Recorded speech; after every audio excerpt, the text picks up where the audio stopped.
Français parlent au français. Les carottes sont cuites.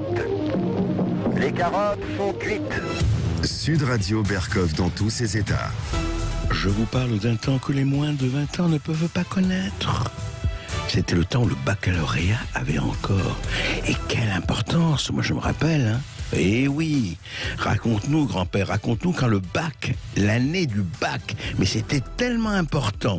Et aujourd'hui, c'est quoi le bac? Aujourd'hui, on en parle tout de suite.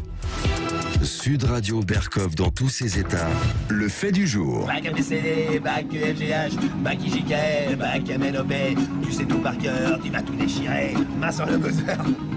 Ça va commencer.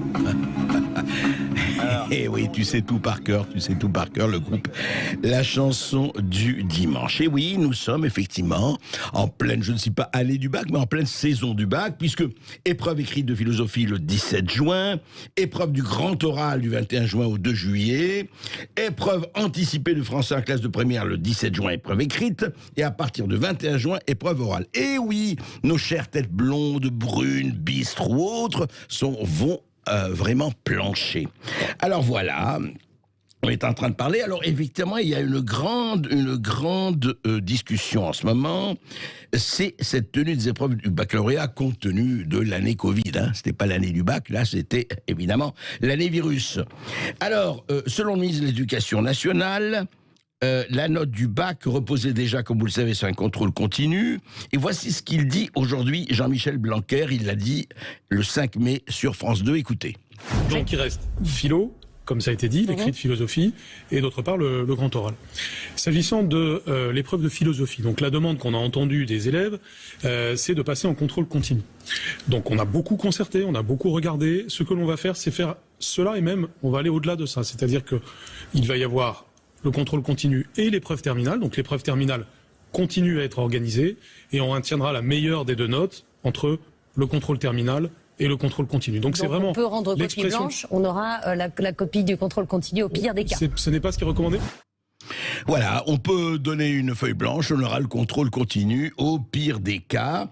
Et d'ailleurs, dans une tribune publiée par le journal Le Monde le 3 juin, 4 organisations de l'enseignement réclament le recours au contrôle continu. Rien ne justifie le maintien des épreuves terminales des examens dans les lycées. Alors, contrôle continu, épreuve terminale, ça veut dire quoi? René Chiche, bonjour. Bonjour André Berkov. On vous reçoit toujours avec plaisir. Vous êtes auteur, je rappelle, de la désinstruction nationale aux éditions Ovadia. Alors, vous connaissez ça mieux que moi encore. Qu'est-ce qui se passe en fait? On veut quoi? Donc contrôle continu, on fait semblant d'avoir des épreuves terminales. Qu'est-ce qui se passe exactement? Déjà en année Covid, hein, puisque c'est l'argument qui est mis en avant par le ministre actuellement pour faire n'importe quoi, c'est pas le bon moment et pour parler de choses sérieuses. Et la chose sérieuse, c'est que la réforme du baccalauréat devait s'appliquer en terminale cette année. Et que le ministre, il tient absolument à faire croire que quelques aspects de sa réforme vont être appliqués. Ouais. La raison pour laquelle, il s'accroche au grand oral, dont on sait qu'il est complètement bidon. Enfin, je veux dire, en 5 minutes, on obtient 10% de la note finale qui permet d'obtenir le baccalauréat. En 5 minutes d'entretien. Vous avez à peine le temps de vous poser sur une chaise et de présenter votre sujet que l'épreuve est terminée. Oui, c'est extraordinaire. C'est ce que vous dites. Vous dites, c'est 5 minutes d'entretien en tout. C'est ça? Non, c'est 5 minutes de présentation par le candidat et puis ensuite 10 minutes d'entretien. D'accord, oui, c'est pas... Une épreuve, c'est pas ça. Une épreuve, les mots ont un sens et là, effectivement, j'ai écouté votre extrait de Jean-Michel Blanquer il y a quelques instants et j'ai éclaté de rire parce qu'il s'en mêle lui-même les pinceaux dans les mots épreuve continue, les épreuves continuent les épreuves sont en contrôle continu. Il ne sait même plus lui-même de quoi est fait le baccalauréat. Mais vous savez, derrière ces choses-là qui font presque sourire, il y a des choses extrêmement graves parce que on vit dans un état de droit et il y a des principes, notamment celui de la sécurité juridique. On ne peut pas changer les règles du jeu en cours de partie. On ne peut pas, au dernier moment, attribuer à des notes qui ont été mises en début d'année sans qu'on sache qu'elles deviendraient des notes d'examen. On ne peut pas leur attribuer cette valeur Ouais. quelques jours avant l'épreuve. Aujourd'hui, le 10 juin, est publié au journal officiel de la République un texte qui modifie l'organisation du baccalauréat et de l'épreuve de philosophie qui se tient dans 10 jours. 7 jours, ouais. Dans 7 jours, le 17 juin. Ouais. Hier a été publié dans les mêmes conditions un décret qui modifie l'organisation du baccalauréat professionnel.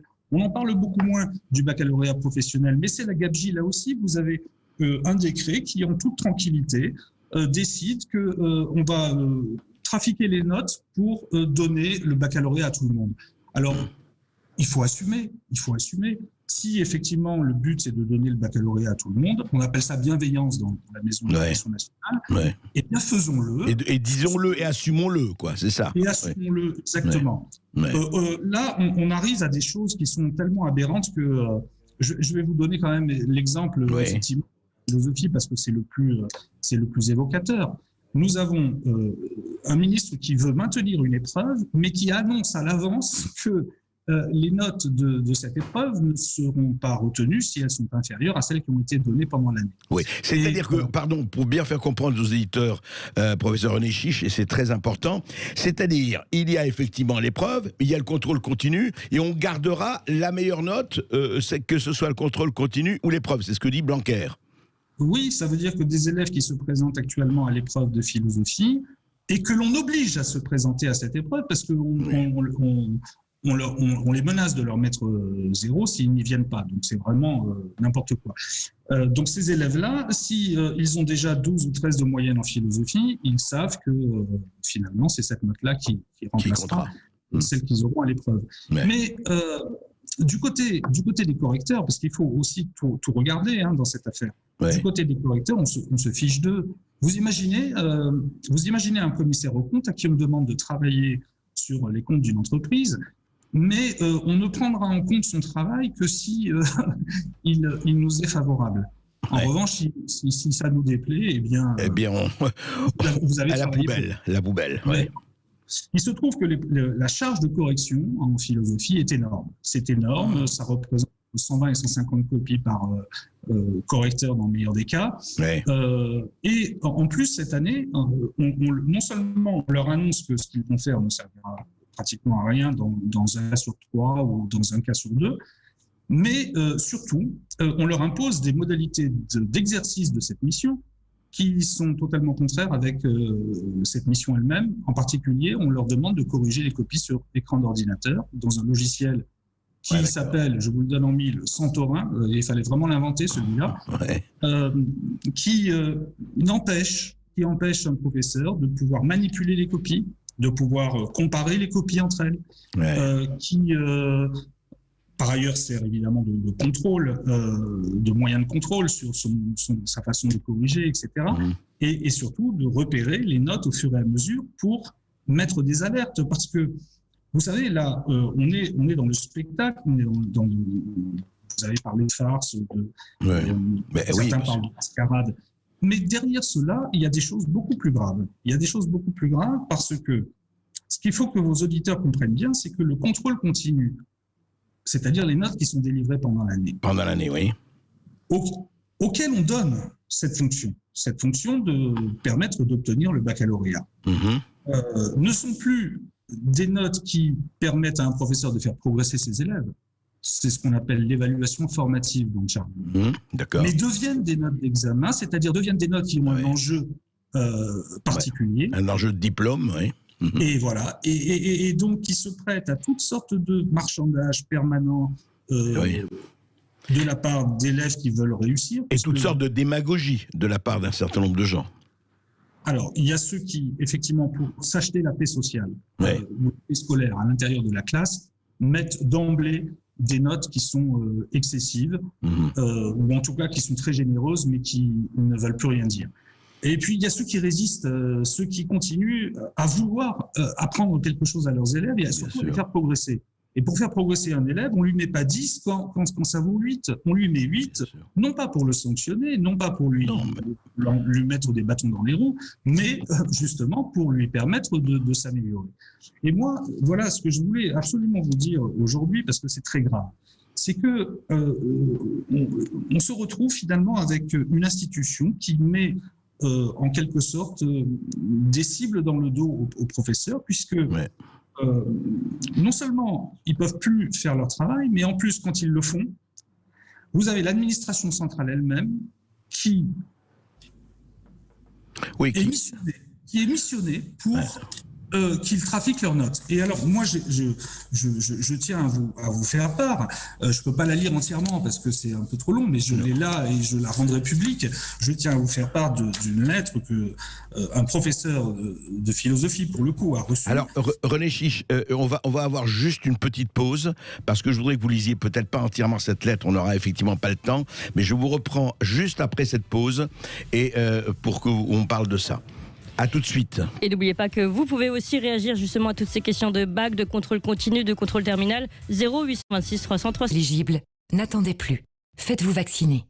Vous pouvez vous renseigner et prendre rendez-vous sur santé.fr ou auprès d'un médecin, d'un pharmacien ou d'un infirmier. Ceci est un message du ministère des Solidarités et de la Santé et de l'Assurance Maladie. Ici Sud Radio. Les Français parlent au français. Je n'aime pas la blanquette de veau. Je n'aime pas la blanquette de veau. Sud Radio Berkov dans tous ses états. Et voici ce qu'un tweetos qui écoute l'émission en ce moment avec nous, avec René Chiche, vient d'envoyer. Depuis que le gouvernement ont fixé 90% de réussite au bac pour objectif, les notes sont gonflées et le bac est bradé. Et vous-même, René Chiche, vous avez envoyé, je voudrais le dire, faire connaissance aux auditeurs de Sud Radio, de 2 tweets que vous avez envoyés les 8 et 9 juin. Quand l'institution chargée de donner des repères n'en a elle-même plus aucun, qu'on y fait absolument n'importe quoi avec fierté ou résignation, il faut s'attendre au pire. Tel est l'état présent de l'éducation nationale, si mal nommée. Aucun parti politique ne s'y intéresse. Et la veille, vous aviez tweeté, ce gouvernement a détruit la classe de philosophie, a détruit le baccalauréat, invente une vraie fausse épreuve terminale dans cette discipline, on vient d'en parler, suscite et couvre magouilles et tricheries sur les bulletins, j'en passe. Les Français laissent faire, je n'en peux plus, sans moi, ajoutez-vous. Alors, on n'aura pas le temps de lire toute la lettre, mais si vous voulez lire des extraits, c'est très bien, on est chiche, mais il y a quelque chose de terrifiant. Ce baccalauréat, enfin je veux dire, je pense à moi, mon enfance, mais à beaucoup de générations, ça représentait vraiment quelque chose. On a l'impression qu'aujourd'hui, c'est une espèce de, je ne sais pas, de passe-partout, de fake news presque. Oui, mais là, si vous voulez, on est carrément dans la corruption. C'est-à-dire que le contrôle continu, si c'est simplement pour pondérer en fait les épreuves terminales et tenir compte de la régularité du travail de l'élève.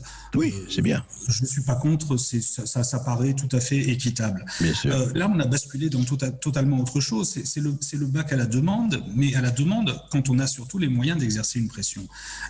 Effectivement, j'ai en main la lettre d'un inspecteur de philosophie, de l'inspection générale du groupe philosophie, oui. Qui dit que l'attention du groupe de philosophie a été attirée sur la notation d'un collègue qui a une 8 de moyenne en philosophie pour ses classes à peu près.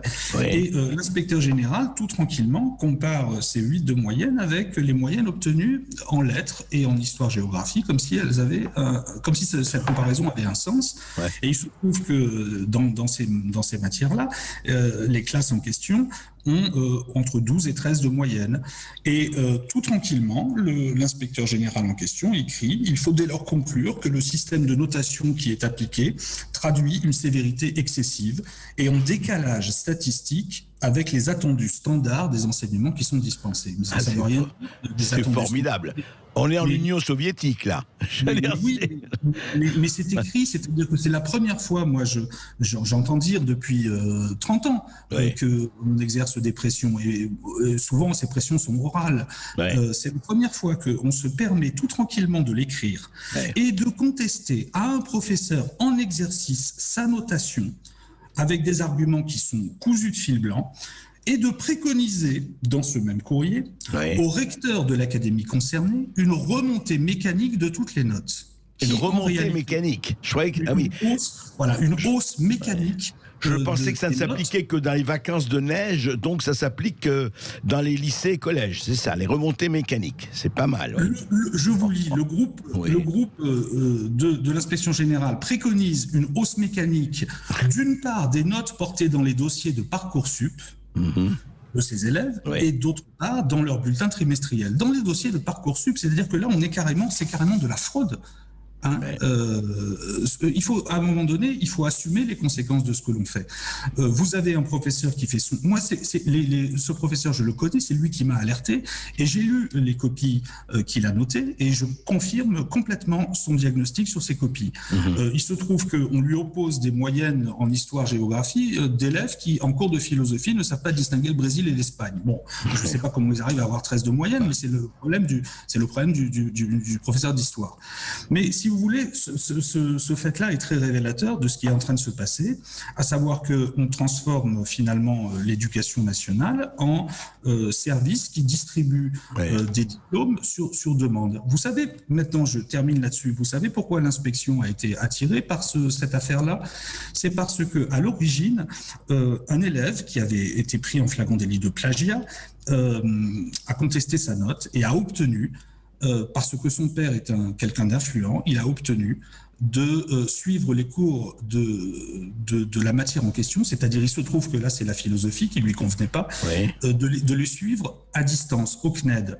Si bien que sa moyenne est passée du jour au lendemain de 12 à 18. Parce qu'au CNED, il a rendu un devoir, on ne sait même pas si c'est lui qui l'a fait, et il a été noté 18. Or, vous vous souvenez de ce qu'on a dit au début de l'émission, ces notes maintenant, elles comptent pour le baccalauréat, mais elles comptent aussi pour Parcoursup. Elles déterminent le classement des dossiers dans Parcoursup. Et tout ça, c'est très grave parce que ça veut dire effectivement qu'on a un système de corruption qui est mis en place. Je tiens à dire pour terminer que j'ai alerté le recteur de cette académie sur ces faits en utilisant l'article 40. Eh bien, je n'ai aucune réponse. Donc maintenant, je vais alerter le ministre et je vais lui demander qu'est-ce qu'il compte faire. Écoutez, merci René Chiche, c'est quand même assez préoccupant, c'est le moins que l'on puisse dire. On ne voudrait quand même pas que l'éducation nationale, ce fleuron devienne une espèce d'annexe de la grande distribution. C'est pas sérieux. En tout cas, nous suivrons cela avec vous. Voilà, vous avez entendu René Chiche, professeur agrégé de philosophie, membre du Conseil supérieur de l'éducation, auteur de la désinstruction nationale. Eh bien, si vous aussi, vous considérez que le bac est devenu un baccalauréat à la demande, maintenant, vous réagissez 0826 300 300. Sud Radio.